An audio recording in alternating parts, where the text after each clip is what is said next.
friend, Venkataganesh. He is a startup uh, builder mentality and friend of friend actually, and we got connected. He is building some interesting stuff. So I said, hey, I mean, would you like to come here and present to this? And that's how we got connected. So we'll want to see like from Venkataganesh, like what he's building, what is his aspirations, and like where do he want to take his product. I was just giving a quick background of to Venkataganesh that what is this group about and what do we do. So basically, we got started back in December. We tried to tackle different generative AI topics. By the way, I have been working in the AI space for almost like 1.5 years now, conversational AI and generative AI. But I wanted to see like what other people are doing. So that's how Venkataganesh this got started, and it has been like phenomenal. Like I met so many different people. I met Nagi also in this group, and so many other people as well.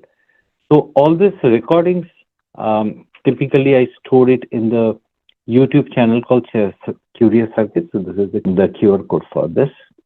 Agenda, I'm going to skip this pretty much because this is like an extremely small group today. Disclaimer is again, like all these discussions are my own viewpoint, nothing to do with my employer, absolutely nothing. It's my own interest. This is being recorded and photographed and will be published in social media. So I hope everyone who speaks and shares their knowledge is comfortable with that. And also make sure you are not sharing any confidential or IP that you do not want to disclose. Like you want to keep your secret sauce, so make sure you protect that because this will be available in social media. We have another participant joining, Alexis. Thank you for joining. So with a small group, so I'm going to skip all those unnecessary stuff and go directly into team reports. So our friend Venkataganesh, you are a cloud architect and a full stack developer with 25 years of experience. Loves to think of building products on the cloud using latest tech. You are building that teamreports.io. That's how we got connected through a friend. And you also published a book on Amazon and a course in Udemy. So I definitely would like to hear not only team reports, but your way of thinking as well as your passion, as well as your books and the courses. So kick it off from here, Venkataganesh. Floor is all yours. Yeah, sure. Thanks for having me. Hello, everyone. Nagi and Alexis and Vijay. So, so let me start with a little bit of introduction about me before going into team reports. That will kind of lead us into what motivated me to build team reports. So many of my friends don't know that I actually undergraduate was in chemical engineering. Yeah, Okay. so I graduated back in early 90s, and then I worked as a chemical engineer in a petrochemical factory for 5 years before transitioning to software engineering. So I worked in India in IT for like a few years, and then I came here in 2001. I started with Power Builder and C++. I don't know if some of you may have worked on that. And a little bit, yeah. So I stuck on to C++ and I refused to jump to other technology for a long time. And when Okay. finally I realized that I need to learn some other new tech, so I jumped onto Java. And I went on a certification spree with Java. I just kind of studied and swept through all the Java certifications. That was like pre 2010.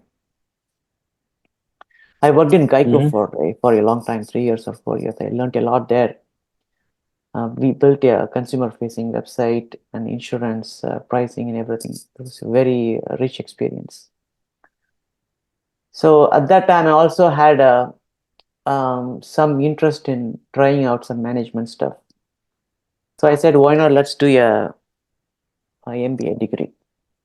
So I did my MBA in University of Maryland, Robert Smith School of Business. So that costed me like 100 grand, self-funded. I'm yet to realize return on investment on that. So yeah, after that, so I somehow landed in some on the government side of the world, on the government side contracting world. So at that point in time, in that project, it was for a government agency, Social Security Administration. So we evaluated number of BPM products, business process management products, and we ended up choosing a tool called JBPM. It's a product from JBoss. I don't know, it's still around, but yeah, there is a small market share for that. So we did quite a bit of exposure. I got quite a bit of exposure on that. I did a lot of customization and customizing the original open source code, customized to our needs. Then I thought, like, why not we share our experience and write a book on that? So that's how I ended up Okay. writing a book on JBPM. So that was like 2011, 2012. So No. Okay. I Good. published, yeah. So I kind of self-published that book in Amazon with Kindle publishing and stuff. And I also, for a long time, I had plans to move back to my home country, India. In 2013, I took that plunge. I moved back to India. I basically uprooted everything here. I moved back to India. And during that process, I also started a company. And people who knew me here, knowing my background, I got a couple of projects. And one of them was a registration system, membership registration system for a non-profit organization. So I hired a couple of developers in India.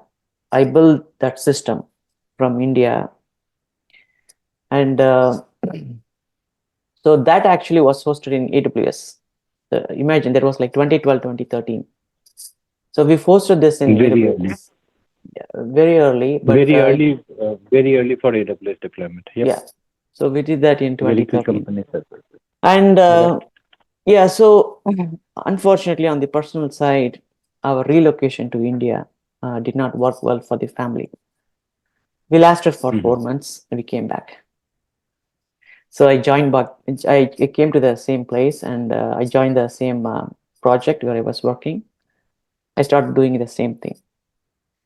Um, and then, so given the uh, kind of popularity with the cloud technology and the ascent of AWS and the cloud movement, so I went on a certification spree again on the AWS side.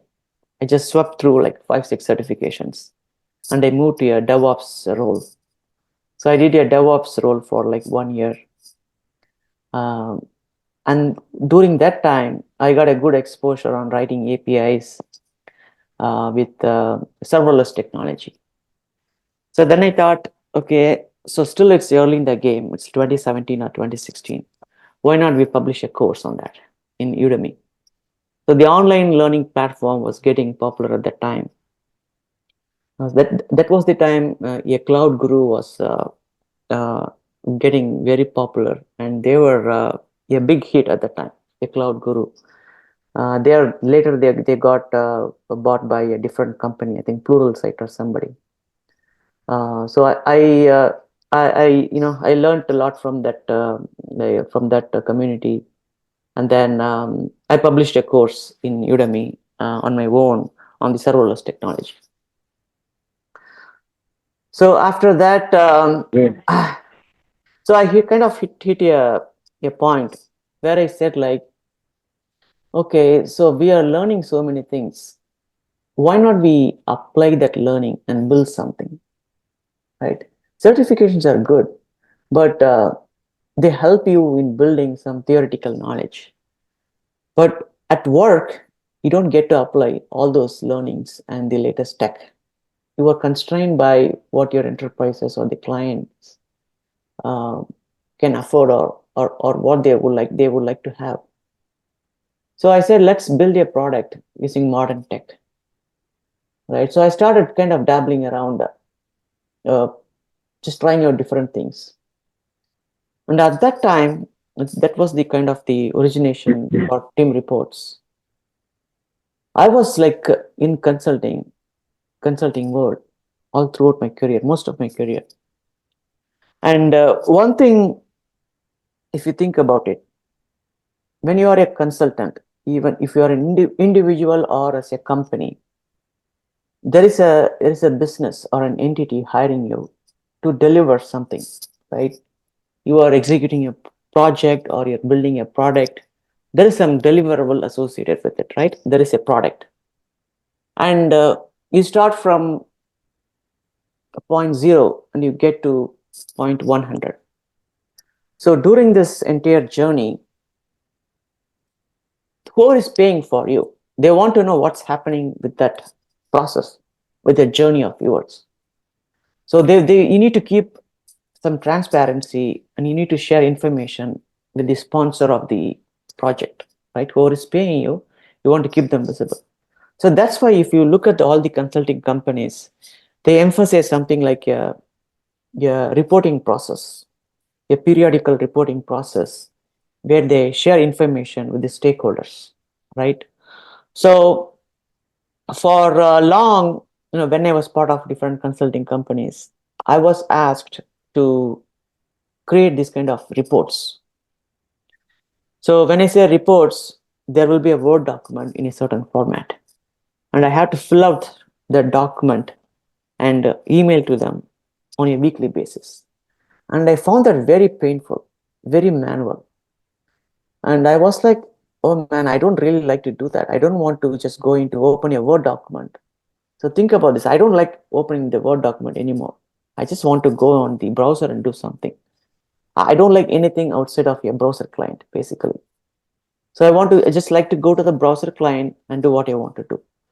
So I was like, I don't want to do that. So I want to optimize that. So first, where I started was I automated something on the Google scripts, and Google has some scripting tool, something is based on JavaScript. So if you run that script on Google Drive, and you can just basically automate a lot of things. So what I did was I would send an email to myself. That script would read that email and create that Word document, right? So that way I automated my work. I didn't have to kind of go on and create a Word document every week. So I would just send an email to myself, just 4 bullet points, that gets translated into a Word document with the required format. So then I said, okay, why not we actually take it to the next level and actually build a product? So now that the cloud technology had democratized the infrastructure and everything, it's accessible to everyone, right? If you want to build a product, you go and do a few clicks, you can have a product, you can have a URL, a product up and running on the internet. So that's how I just started with Teamreports. So now that takes us to that took me to Teamreports. So the Teamreports is basically, imagine you are a company, you are a consulting company, or you are a manufacturing company. You are making something. You are building a product. Maybe it's a factory product or your software product or any kind of product. And that product, in the process of building, you need to share the progress with the stakeholders, whoever is interested in that progress, right? Maybe whoever is paying for that, or whoever, maybe somebody is just your manager, the consulting business, whoever is interested in that, they may be interested in knowing how the execution is going on. So this product provides a platform where all the team members can come together and collaboratively they can build a report and they can share it with the stakeholders. So basically, you browser-based client, you go on, you create a template, and then different people can come on, contribute content, and that you can publish to the people who are interested in knowing about it. Okay, so that's the kind of the high-level story that took me to Teamreports. Let me give a pause here and get your thoughts.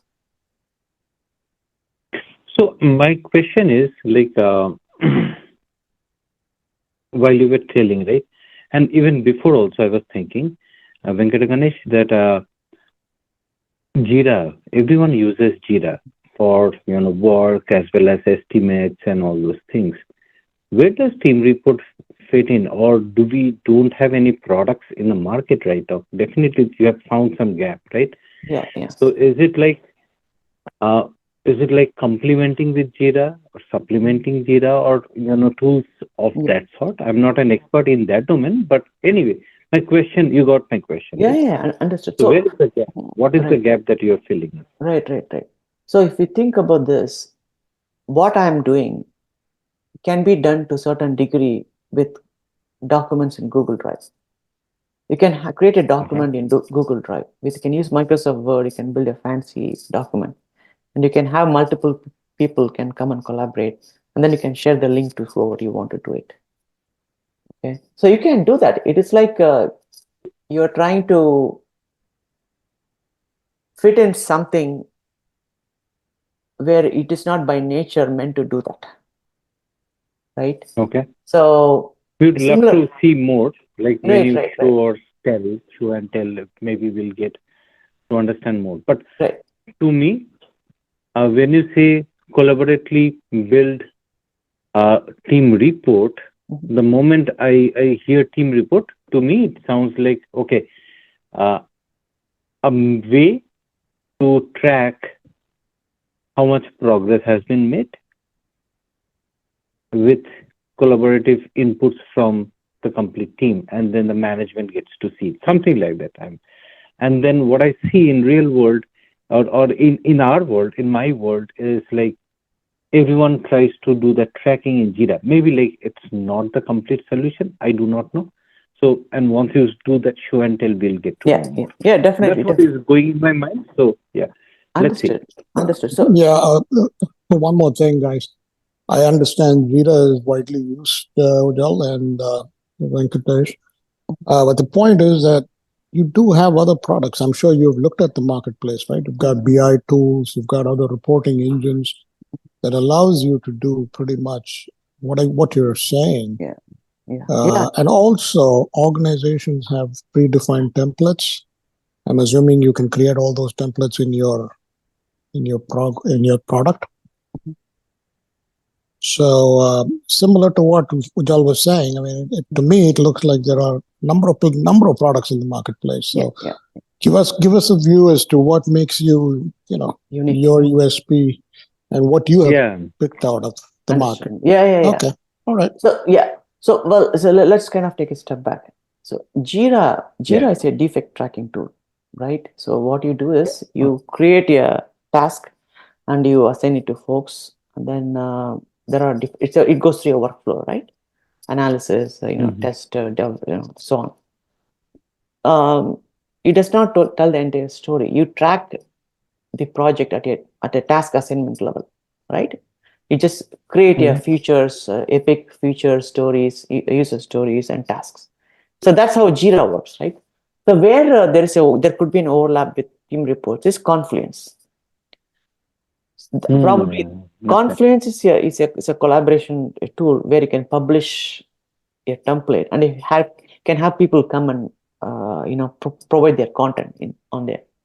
Okay. So, but you can use Confluence if you choose.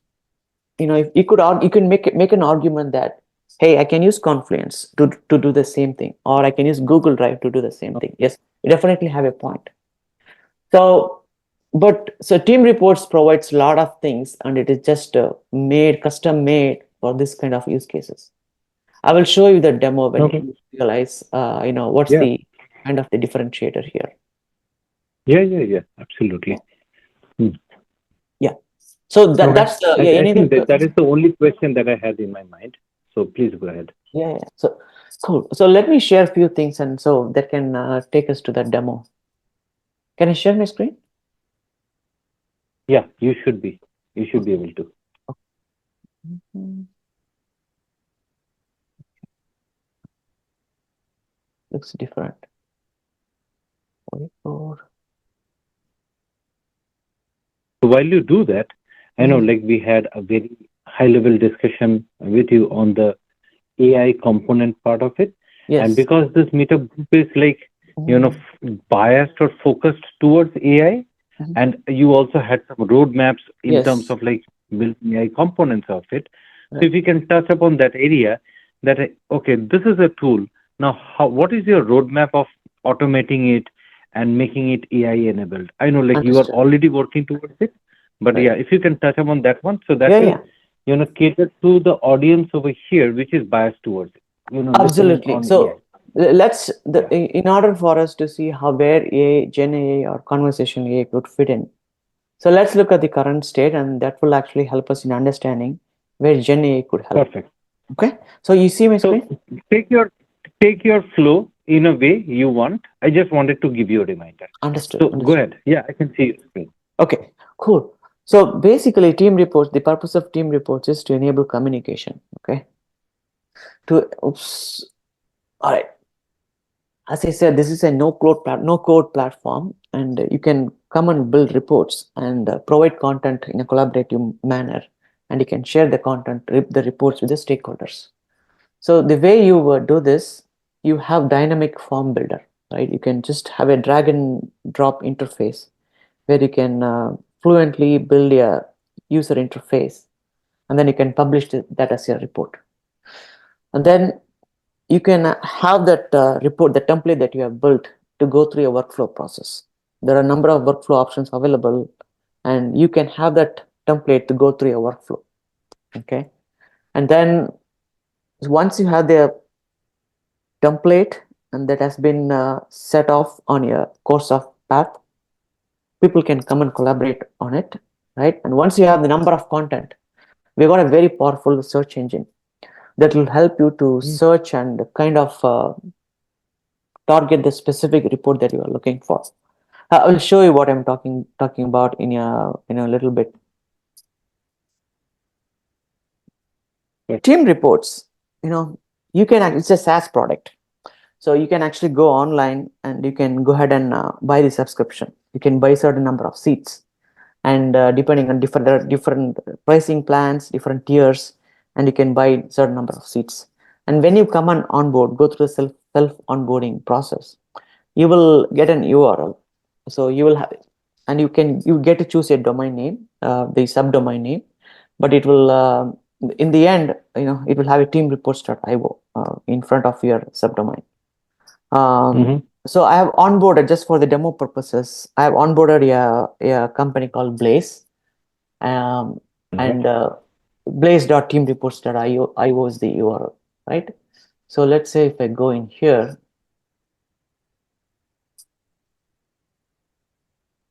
All right, so you see this screen. All right, so again, for the demo purposes, I have created some users. Something is set up for us to get in and try out certain things, right? So let me just try out this user. All right, so right now, if you see, it's an empty screen, right? There is no reports, and you have the menu on the Mm-hmm. sidebar, and the reports catalog. There's nothing in here because there's no reports we have created. So if you look at on the right hand side, you will see number of options. So these are basically roles that the current user is wearing, right? You can switch to any roles. So there are different roles in the system. Okay. So for example, an author can create an author a template. A contributor can contribute content. Okay. A reviewer can review a report. A publisher can publish a report, and reader is just for reading.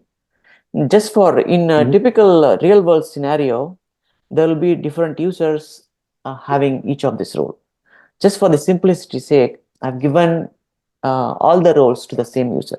Okay, just for the simplicity's sake. Mm-hmm. Okay, so Yep. let me switch to author role. So that will enable me to author reports. Okay, so let me just go into authoring mode. All right, so if you see there, if you see a wizard type of workflow here, you can create a new Mm-hmm. report, and you can create a report and publish. You need to go through this workflow. Okay, so what I will Mm-hmm. do is, let me just say that what is the name of the group? Our group, Curious Circuits, right? Uh, okay, curious circuits. Yeah, channel is Let me curious circuits. Curious. Let me just say Curious report.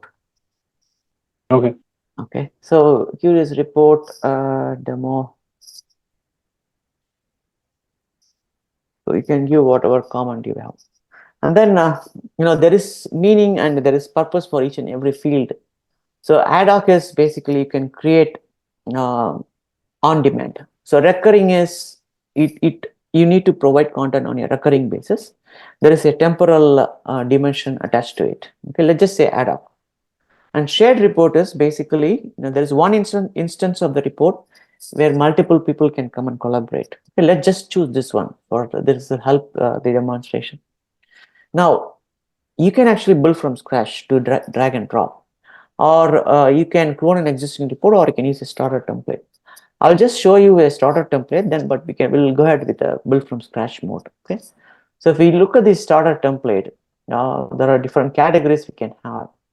So let's just look at this sample report that we have built just with drag and drop. Okay, this is one report format, what we were able to build. And then, so this is data center retirement report. This is again, something we built. And one enterprise customer, they gave us a report format and they asked us, hey, can you build a report with this format? And we said yes, and we built it here. Okay, so this is a very long report, and we just built this with drag and drop. Okay, so now let me pause you here, right? Imagine building such a report in Confluence or Google Drive. Yeah, now you see the value. So basically, you're creating all these templates, and then who is supposed to fill this value? Yeah, I will go there. So is the idea like I'm going to use the template to generate report, and then I share the templates to the employees so that they can fill it and the report comes back to me. Correct. Exactly. Okay. Exactly. So you are the author. Okay. See, right now you are the author. You are I see. Okay, now I'm the author. Okay. You are the I'm author. building the format of the report. Correct. That You I are building want. the format of the report. From a template. Exactly. You are Okay. building the template, and then once you put it out, this will go to contributors. The contributors will get the email, and they will be asked. Excuse me. They'll be asked to contribute content. Okay. And so multiple people can come and work on the same instance, or they can create their own copy depending on how we have configured. So let me show you just to kind of to get a feel of it. Let me build it from scratch. Okay, so this is the kind of user interface, right? So let's just start with something. Let's just build a start with the title box. Okay, so if you see, you have a control. These are the available controls. We can build as many controls, and we can build unlimited number of controls as we need. Everything is a kind of a component, right? So you just drag and drop, and then you can customize this control. So let's just say, okay, so I'm just kind of conjure up a scenario, right? So in enterprises, I don't know, you guys work in different companies. So they have this agile process, right? And they have this kind of program increment. I don't know, do you guys follow that program increment or sprint or something like that? Yeah, I mean, yeah, pretty much everyone, right? Everyone, so yeah. Sprint and Agile, right? Yeah, pretty much, yeah. Correct, program increment. So let me just call this as sprint summary. A sprint, 2-week sprint or 4-week sprint has concluded, right? I'm presenting a report. So I'm like a senior director. I have like a number of teams running under me, and I'm creating a sprint summary. Okay, and then I will say, so I want to include some name. Okay, let's say name or time period. Let's just say Q1 2024. All right. So now I can say I just want to make it bigger. Okay, let me just make it 20, and then let me just keep it as 14, or let me just make it 13. Okay, and then I can say I want to include this color, this one a little bit. All right, let me just right this one. Okay, and then I can increase the size of it. Okay, and then I can say I want to just center it, and then I say I want to just add some spaces on top and bottom. Okay, and then I'll add some space in the bottom as well. right? So now let's just You got the idea. you got the idea. Okay, so this one. Okay, let's just bring this one and then make the font as white. Okay, cool. All right, so this is a title. So now, as and when you build it, you can actually look at the preview to see how it look. Okay, so now what we'll do is let's just add 2 columns in here, and then let me add a kind of a let's see, what can we do? Checkbox. Okay. So now let's just checkbox is kind of a choose number of options. So this sprint summary, maybe as I said, I'm a kind of a vice president or senior director. I have a number of teams running under me. So I want to list all the teams in here. Okay. So let me just create a drop down box or a option radio button or checkbox, right? So I can choose some option here. I can build my own option set. So let's just say teams set. Okay. And let's just say I'm going to give some name to my teams. Let's just say gladiators. The sprint, they have different name to the teams. Gladiators, Avengers, right? And then let me say Marvel. Okay. DC Marvels.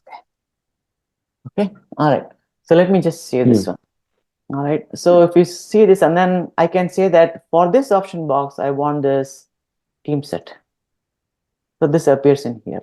Okay. And then I say that, okay, I want this kind of vertical stacked. Boom. Okay. Label is participating teams. Let me see. I'll just say teams. Okay. And then let me just increase that font size a little bit. All right. Cool. So then let me just add this one. A health indicator. Okay. Health indicator is basically to say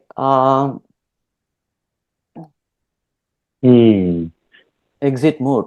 Okay. I see where you are going. So basically, the management wants to see a view, and people spend tons and tons of hours creating PowerPoint slides. Yes.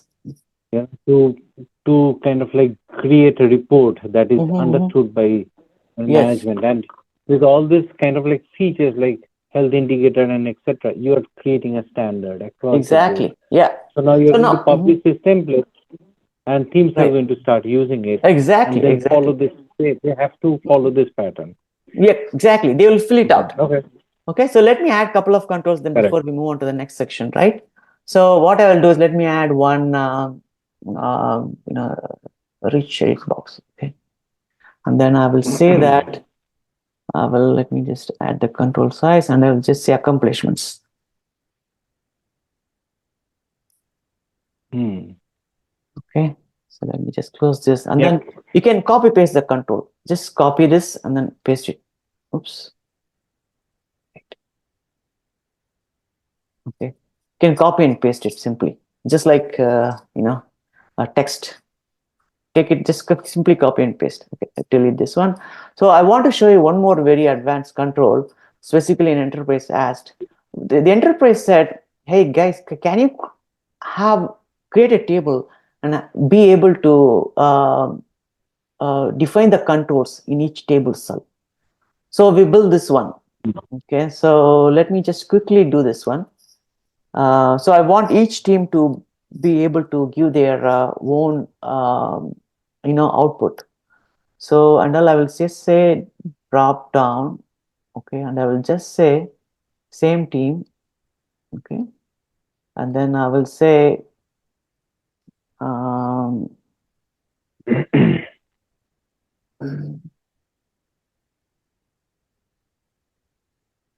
lessons learned,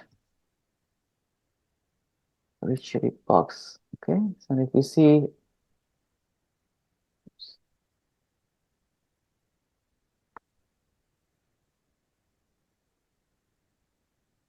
right, and then I can add and say just a time check. We have around like 12 minutes left. Okay, sure. Yeah. Until 9 o'clock. All right. So let me just stop here. Yeah, No. Yeah. We'll wrap up by then. Okay, lessons learned. So we want each team to provide lessons learned for them. Okay, let me just stop here. So, but you get the gist of this form builder, right? Yep. All right. So now, So this is a form builder, and with this form builder, you are creating the template. Once you create the template, now you're distributing the template across your enterprise to the, Scrum Masters or whoever is responsible to fill it up. They go ahead and fill it up. Fill it up, correct. That part So is now, exactly. Now, got that this, part. what kind of workflow this could take, right? So this can actually go through a number of workflows. Okay, so one of these workflows. Yeah. So let me just leave this as a default one. Maybe we will come back at a future time. Okay, these are all different. Yeah, I know it's unjustified or unfair to you because we have such a little time. I know there is like a lot more capabilities over here. Understood. But yeah. Okay. All right. Okay, so let me just say that just to kind of speed up. All right. So now if we go into the screen, you will see we got this report. Now what I can do is I can start contributing it. Okay. I can say new entry. The report is here. Okay. So I can say these two teams participated and the exit mode is good, accomplishment and finished. Yep. MVA. Okay. And then for the so now here's the thing. Each team will do their own work. Okay. So I'm part of the Gladiator. Okay, and then add a row. Yes. For each team's accomplishment, lesson learned. Okay, got it. Resource challenge. Okay. Right. So and then I go ahead and save this one. So now what I do is this has been set in motion. Okay. Now a different team member can come in and they can add their own content here. For let's say for a different team, for Avengers team or for DC Marvels team. Okay. So let me just log out. Log out and let me just Blaze contributor. Let me just go in as that guy.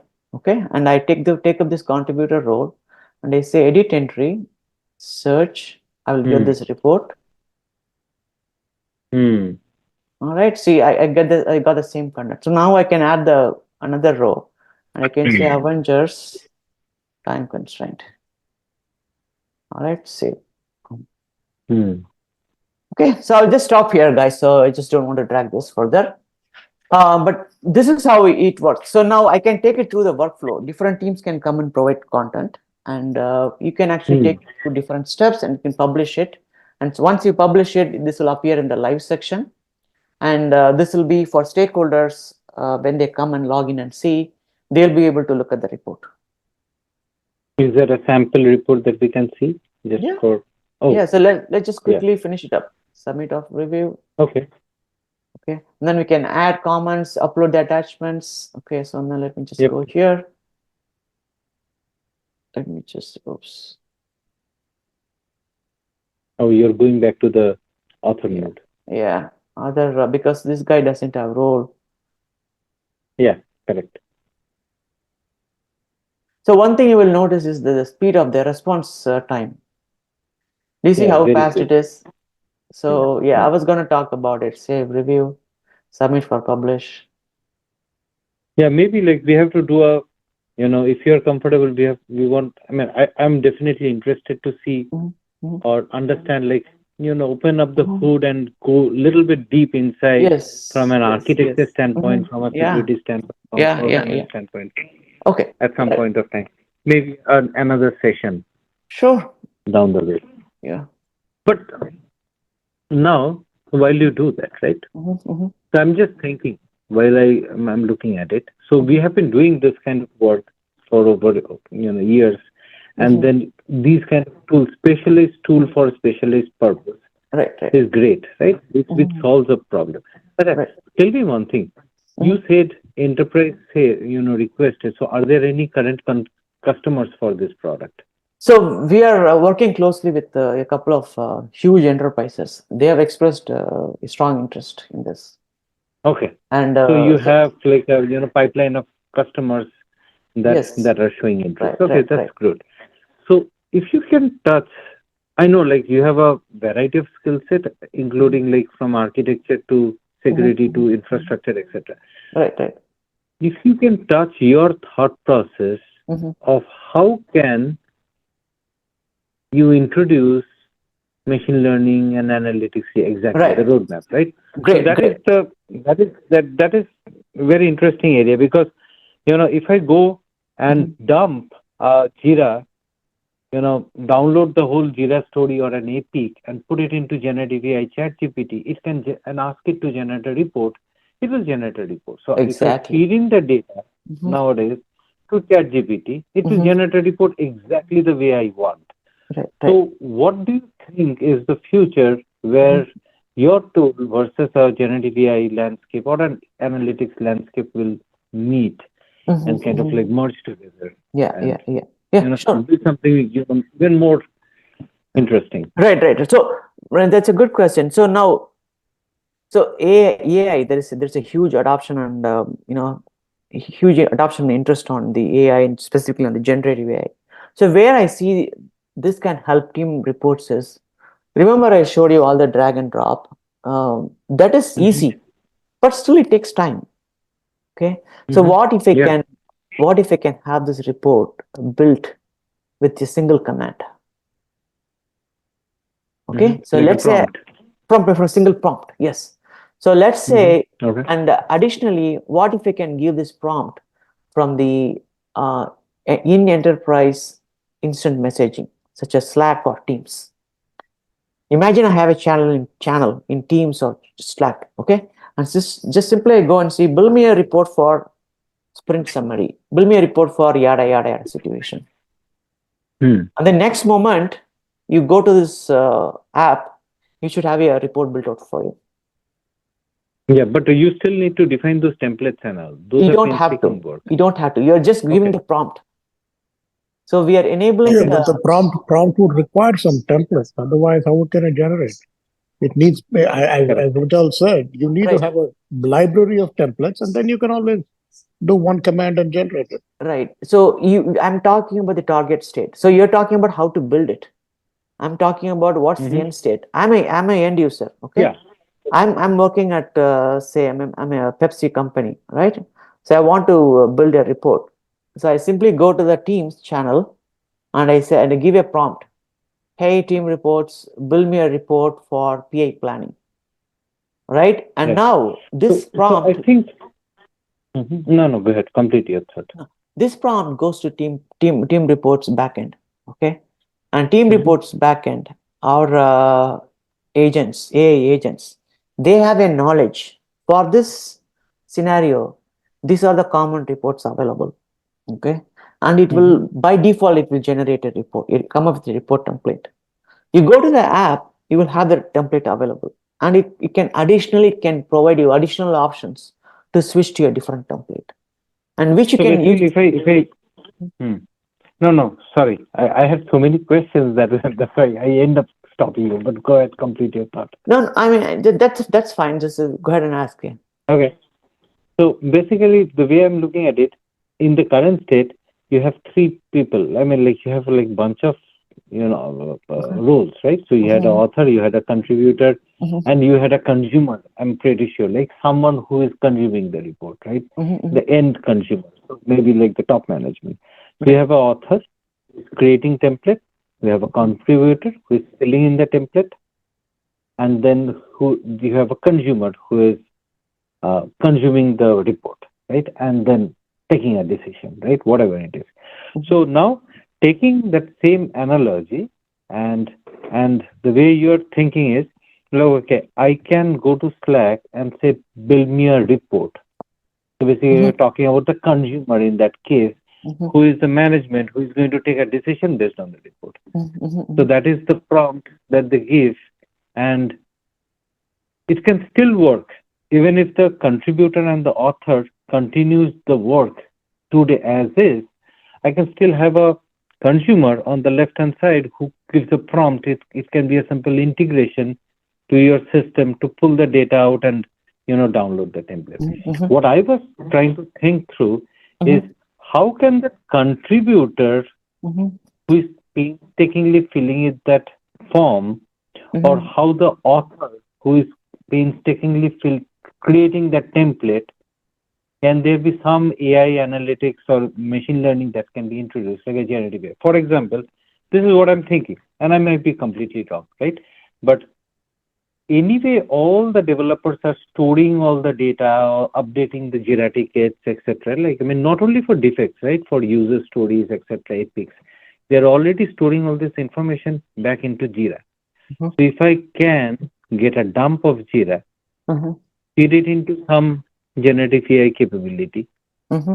so that contributor part is already done because I'm not filling in a template. I'm just dumping the whole data. Exactly. Yeah. Let the generative AI Yeah. application automatically create the contribution Yeah. part, feed it into the template. That's Absolutely. so. Have you thought about that? Like, Yeah. Yeah. what do Yeah. you think? So yeah. So the thing is, so that's a great point. That's all something always in our mind. Okay. So what that requires is, right, you see this third party integration. So Uh-huh. that requires team reports to be able to talk to Jira, ServiceNow, and Confluence, and all these third party products that are used in enterprise. So that's where we need an Okay. integration. So that is, we need the integration, number one. And then we are talking about our team reports model having access to all the possibly sensitive data within the enterprise. So that is kind of not something easily accessible. What is easily accessible is the authoring part. Okay, the Mhm. authoring part, I can come up with a foundational knowledge for the model to say that, hey, this is how our Mhm. reports would look like. So once you have team reports agent models to go inside an enterprise and look at their custom specific knowledge base, then we can train the model with that knowledge, right? And then to Mhm. specifically respond based on the theme and the how the enterprise the specific enterprise functions. And yes, those are all possible, having the report generated content provided automatically with data from ServiceNow and other third party tools is definitely possible. Mhm. Good. I mean, like, very interesting. I mean, um, the whole landscape is changing with generative AI coming into Yeah, yeah, picture, yeah, right? yeah, And yeah. that's where I wondered, even in my organization, I always try to think like, what are the possibilities where we can add completely new way of doing stuff? Mm-hmm. We have to unlearn so many things, and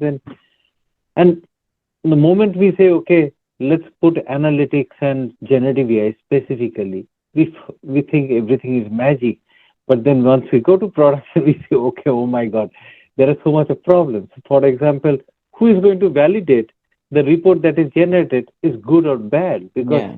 until now, you had a human whom you trust is Mm-hmm. collecting all the data, putting it and spoon feeding the Mm-hmm. management or the boss who is interested or the consumer. Mm-hmm. But if I rely completely on generative AI, I still need a human in the loop until we get so good at it that I do not need the human in the loop. Those are some of the questions that are always coming up and just makes it more interesting and all. Yeah, yeah, yeah. Yeah, I mean, so so to solve problems or to help with Gen AI with enterprises, the easy way is for enterprises to build their own model, right? Otherwise, enterprises will have concern It's sharing a, their data. Yeah. that's where actually makes it very interesting because it, machine learning has been there forever, like Mhm. 20 years or more, right? Right, I mean, right, right, right, and people have been building models for a long period of time. right. And it's a big investment. Really need like good people, Mhm. mathematics people, statistics people, and all sorts of people. What generative AI did is kind of like, as you were mentioning about the infrastructure, Mhm. they democratized machine Mhm. learning. Right. Just like AWS democratized infrastructure 10 years back, they did, right? I do not know whether smaller organizations will actually build models or not. Maybe they will, maybe Yeah. they will Hmm. not. Hmm. Maybe they'll use these large language models to kickstart their journey Yes, yes. and if it doesn't work, then maybe go back to fine tuning or Right. prompt tuning, and then go back all the way to building models. I mean, actually, we had a couple of sessions on this particular topic of like how generative AI can be used in enterprise. And we had the same topic came up, and then we were kind of like trying to brainstorm together. Yeah. Okay, Yes. good. I mean, this was fascinating. I mean, I'm always excited to meet people. So take care then. I'll Yeah. All stop right. Thank recording. you. Thanks for the opportunity. Nice talking to you.